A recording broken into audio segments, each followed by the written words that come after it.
In the future, astronauts could be sent on years-long missions to the moon and Mars.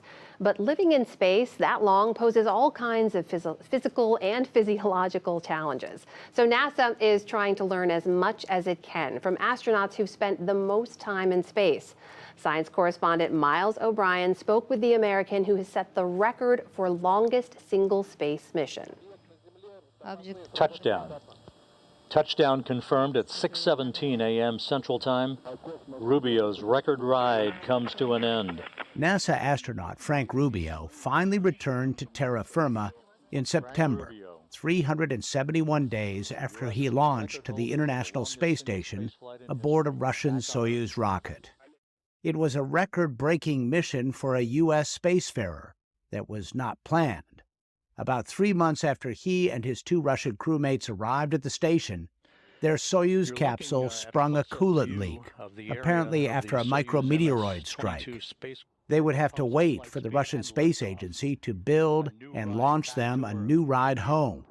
It more than doubled their time in space. I caught up with Frank Rubio toward the end of his reacclimation to life on Earth. How are things going? What are you experiencing right now?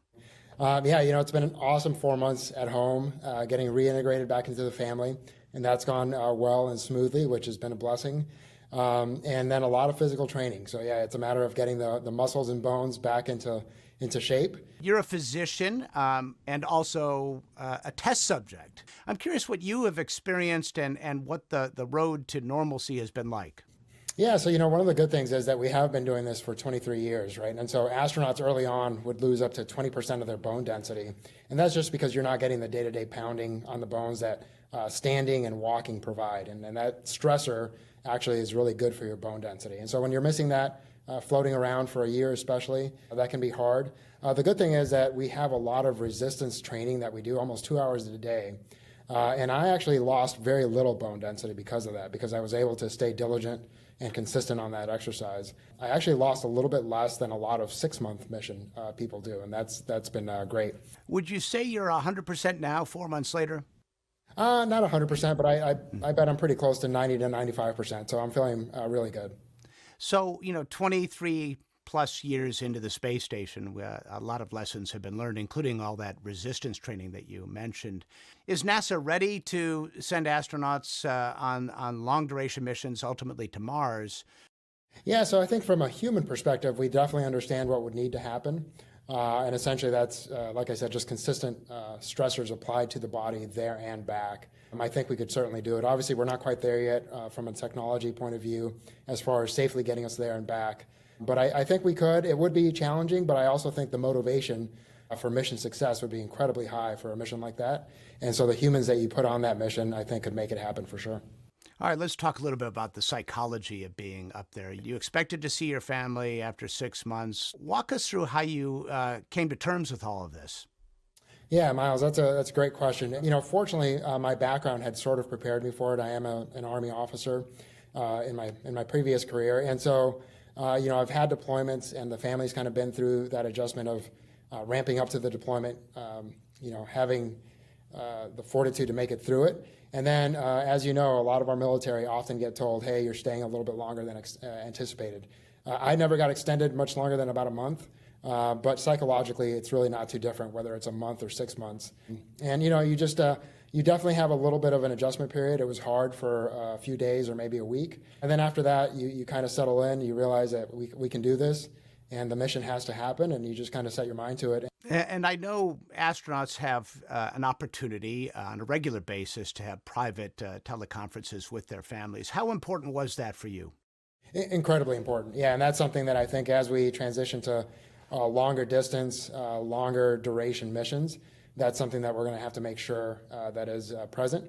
Honestly, it makes you feel like you're still part of the family. And as long as your family is doing well, I think like most of us can do just about anything for as long as is needed.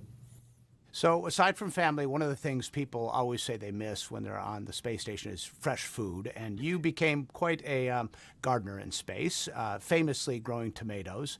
I'm curious how the vegetables you grow in space, how do they taste? I mean, after all, you're not using soil. We were supposed to get half the crop to eat ourselves and then send half back for science. Unfortunately, because of things not going as expected, we were supposed to send everything back. So I really didn't get a chance to taste any of the food that we grew up there.